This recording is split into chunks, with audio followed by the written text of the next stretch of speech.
Միսկի խումբը 11 պետությունից բաղկացած մարտի 24-ին ԵԱՀԿ-ի որոշմամբ 3 սկզբունքների հիման վրա սկսվում է բանակցային գործընթացը, այսինքն այդ խումբը ստեղծում է որպեսզի OBSE-ի 3 սկզբունքների հիման վրա տարածքային ամբողջականություն, ազգերի ինքնորոշման իրավունք ուժի չկերել։ Այդ հիման վրա փորձ արվի գտնել կոմպրոմիսային, փոխզիջումային տարբերակ կոնֆլիկտի գոտում, որտեղ արդեն պատերազմը լայնածավալ բնույթ էր ստացել 92 թվականի գարնանը։ Եվ սկսում են բանակցությունները մինչև հուլիսի սկիզբը Շուշին մենք ազատագրել ենք մայիսին, բայց մինչև հուլիսի սկիզբը Միսկի խումբը բանակցություններ էր գնում 11 պետությունների շրջանակում, որի մասնակցում էին Հայաստանի պատվիրակությունները։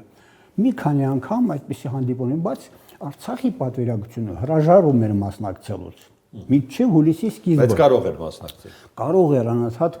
պահանջում էին Լևոն Տեր-Պետրոսյանը զանգում էր, խնդրում էր, որ Արցախի պատվիրակությունը եւս հարավիրված է այդ Միսկի խմբի շրջանակներում բանակցություն, բայց մերոնք հրաժարվում էին, որտեղ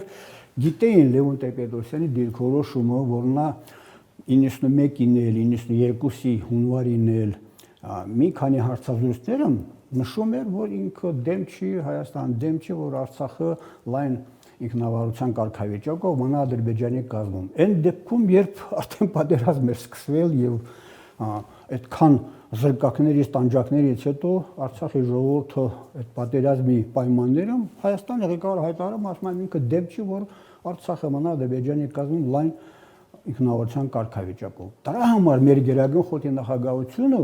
չէր ցանկանում պատվիրակություն ուղարկել, մտածելով, ենթադրելով, որ պարտադրելու են այնպիսի որոշումներ, ոչ հայանպաստ որոշումներ, մերժում էր, բայց արդեն 92 թվականի հուլիսի սկզբին, երբ արդեն Արցախի տարածքի 50%-ը գրավել էր Ադրբեջանի բանակը, երևի տեղյակ եք, որ Շուշիի ազատագրումից հետո Ադրբեջանը 4-րդ բանակի, որը տեղադրված էր Ադրբեջանի տարածքում, ամբողջ սպառազինությունը Ռուսաստանը փոխանցում Ադրբեջանին,